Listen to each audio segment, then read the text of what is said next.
I'm here to discuss a patient of mine who I operated on last week. He presented to me with left-sided abdominal pain, which is not typical for somebody with cholecystitis. He ended up having a CT scan because he was very sick with very raised white cell count and signs of sepsis.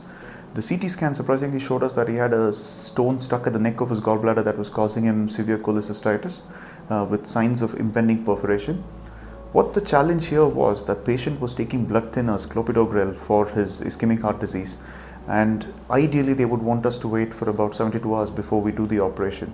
But that wasn't a sensible option in this patient because he risked having his gallbladder perforated. So with the high risk consent and with the confidence of my team, I took him up for surgery. It was a challenging operation that took me about slightly over an hour to complete.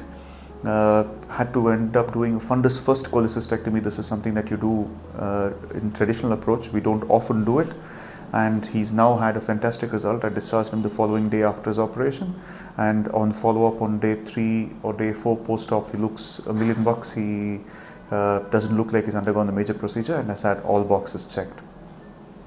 ನನ್ನ ಹೆಸರು ಪುರುಷೋತ್ತಮ್ ಅಂತ ಹೇಳಿ, ನಾನು ಹುಣಸೂರಿನಿಂದ ಬಂದಿರುವಂಥವನು. ನನಗೆ 51 ವರ್ಷ ವಯಸ್ಸು. ತುಂಬ ಅಂದರೆ ಹೇಳಲಿಕ್ಕೆ ಅಸಾಧ್ಯವಾದಷ್ಟು ಹೊಟ್ಟೆ ನೋವಿತ್ತು. ನಾನು ಮನೆಯಲ್ಲಿ 3 ಬೆಡ್ ಚೇಂಜ್ ಮಾಡ್ತಾಯಿದ್ದೆ. ಅಷ್ಟೊಂದು ಹಿಂಸೆ ನಾನು ನನ್ನ ಜೀವನದಲ್ಲಿ ತೊಗೊಂಡಿರಲಿಲ್ಲ, ಅಷ್ಟು ನೋವಿತ್ತು.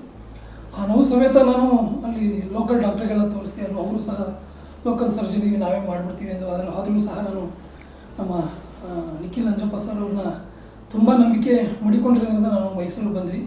ಮೈಸೂರು ಬಂದು ಇಮಿಡಿಯೇಟಾಗಿ ತೋರಿಸಿದ ತಕ್ಷಣ ಅವ್ರು ಯಾವುದೇ ಟ್ರೀಟ್ಮೆಂಟ್ ಸಹ ಕೊಡಲಿಲ್ಲ. ಮೊದಲು ನಿನ್ನ ಡಯಾಗ್ನೈಸ್ ಆಗಬೇಕು, ಮೊದಲು CT ಸ್ಕ್ಯಾನ್ ಆಗಬೇಕು, ತದನಂತರ ನಾನು ನಿನಗೆ ಏನಿದೆ ಅದನ್ನು ಔಷಧಿನ ಕೊಡ್ತೀನಿ ಅಂತ ಹೇಳಿದ್ರು. ಇಲ್ಲೂ ಸಹ ಬ್ಲಡ್ ಎಲ್ಲ ಚೆಕಪ್ ಮಾಡಿದರು.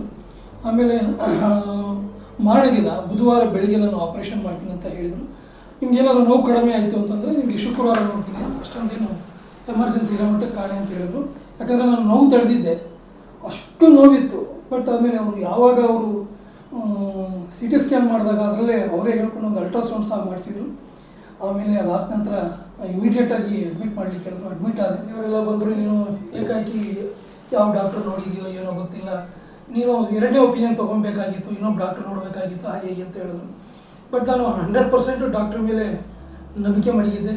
ಅವರು ತುಂಬಾ ಚೆನ್ನಾಗಿ ರೆಡಿ ಮಾಡಿ ಕಳಿಸ್ತಾರೆ ಅನ್ನೋ ಭಾವನೆ ನನಗಿತ್ತು. ಇಮಿಡಿಯೇಟಾಗಿ ಬಂದರು. ಅವರು ಆಪ್ರೇಷನ್ ಮಾಡೋಕ್ಕೆ ರೆಡಿಯಾಗಿ ಬಂದೇ ಬಿಟ್ಟಿದ್ರು ನಾನು ನೋಡ್ಕೊಂಡು. ಸೊ ಆಪ್ರೇಷನ್ ಶುಕ್ರವಾರ ತೊಗೊಳ್ಳೋಣ ಅಂದರೆ, ಇಲ್ಲ ನಾನು ಈಗಲೇ ಮಾಡ್ತೀನಿ ಆಪ್ರೇಷನ್ನು, ತುಂಬ ಕ್ರಿಟಿಕಲ್ ಇದೆ ಅಂತ ಹೇಳಿದ್ರು. ಇಮಿಡಿಯೇಟಾಗಿ ಆಪ್ರೇಷನ್ ಥಿಯೇಟರ್ ತಕ್ಷಣ ಕರ್ಕೊಂಡು ಹೋಗ್ಬಿಟ್ರು. ಅವ್ರ ಮೇಲೆ ನಂಬಿಕೆ ಭರವಸೆ ಮಾಡಿದೆ. ನಾನೀಗ ತುಂಬ ಚೆನ್ನಾಗಿದ್ದೀನಿ, ಒಂದು ಸ್ವಲ್ಪನೂ ಸಹ ನೋವಿಲ್ಲ. ದೇವರು ಅವರಿಗೆ ತುಂಬ ಒಳ್ಳೇದು ಮಾಡಲಿ. ಏನು ಈ ಹಿಂದೆ ಅಕೀಮ ನಂಜುಂಡ ಅಂತ ನಂಜುಂಡೇಶ್ವರನ ಕರಿತೀವಿ, ನಾನು ಹೃದಯಪೂರ್ವಕವಾಗಿ ಅವ್ರನ್ನ ನಂಜುಂಡೇಶ್ವರ ಅಂತ ಪೂಜೆ ಮಾಡ್ತೀನಿ.